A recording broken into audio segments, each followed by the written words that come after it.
Chainsaw Man's second part and anime are fast approaching, and depending on when you see this video, part 2 of the Chainsaw Man manga might already be out.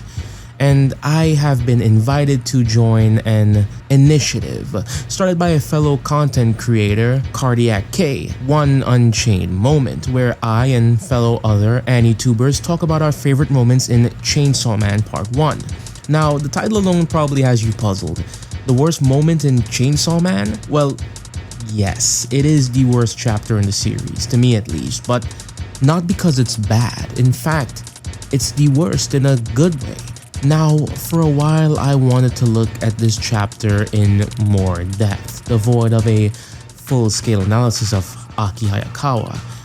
Yes, today we'll be talking about Aki again, more specifically the chapter or chapters that change the trajectory of Chainsaw Man forever and pave way to its thrilling finale, the Gun Devil arc.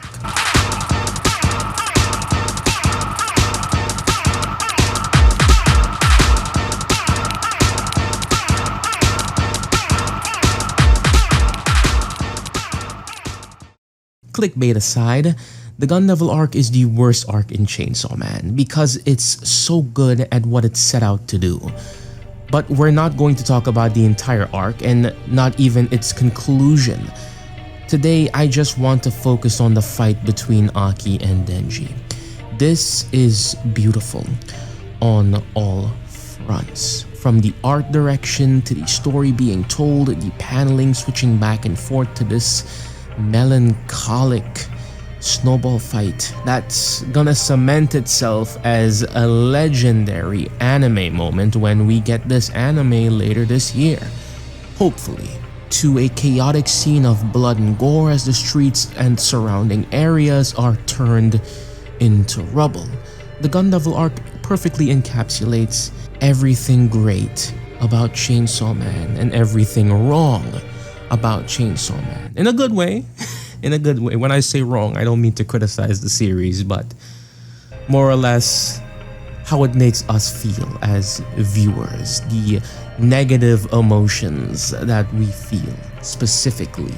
It proudly wears all of the series' strengths on its shoulders: high stakes action, heartfelt conflict, and excellent character writing.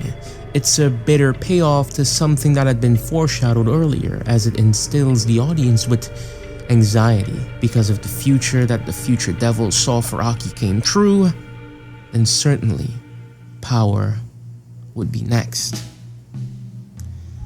I won't dive too deep into Aki's arc because I've already done that in a video before.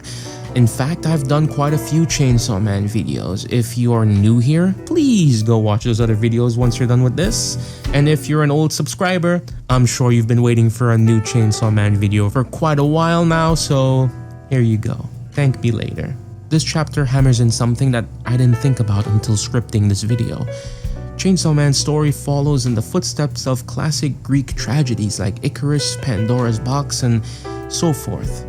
If Aki hadn't grown so close to Denji in power, maybe he wouldn't have died.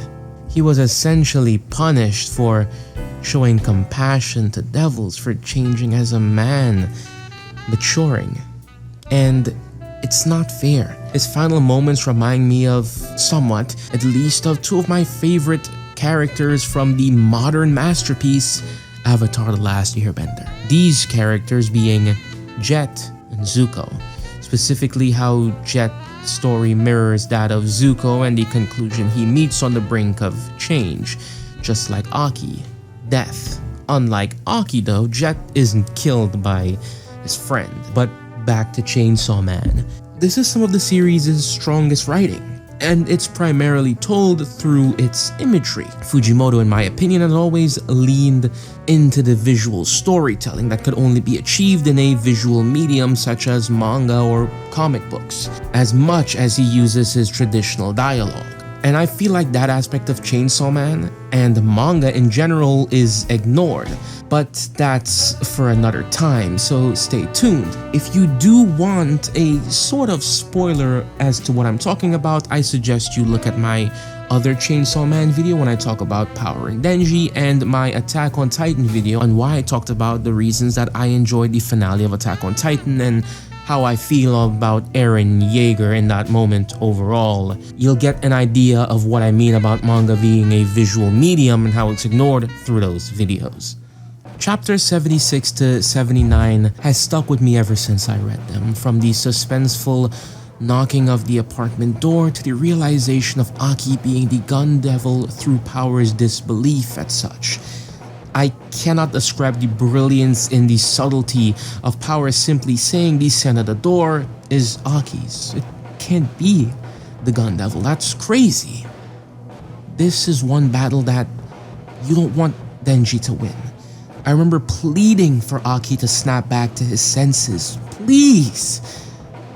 It cuts back to that dreaded snowball fight as I see young Aki seeing his brother Denji crying before him.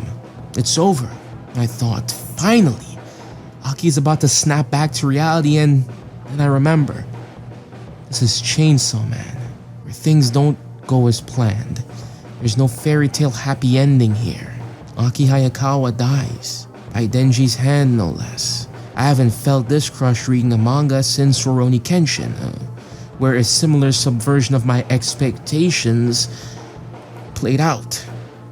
During the one-shot To Rule Flame, and spoilers ahead for that, if you haven't read Rurouni Kenshin again, I suggest you do. It's a top 10 series in my opinion, one of my favorites up there with the likes of Chainsaw Man, Demon Slayer, Gintama.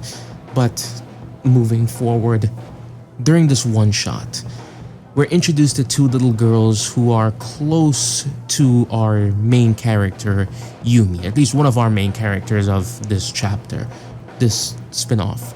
Now, these girls get themselves in a dire situation, and while reading, I was under the impression that they'd be saved, of course. They will, but to my shock, they weren't saved, and then it hit me. Of course not. To Rule Flame is about Makoto Shishio and the Jupongatana, the central villains of one of the best arcs in Rurouni Kenshin and Shonen, the Kyoto arc. And if you know anything about these characters, you know that Makoto Shishio is not the type of person to save a life unless it benefits him.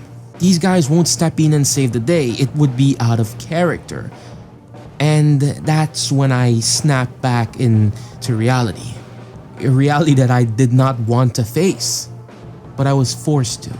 It hits even harder because a few pages prior, we see our main villain, or at least one of our main villains, Sojiro Seita, playing hide and seek with these children.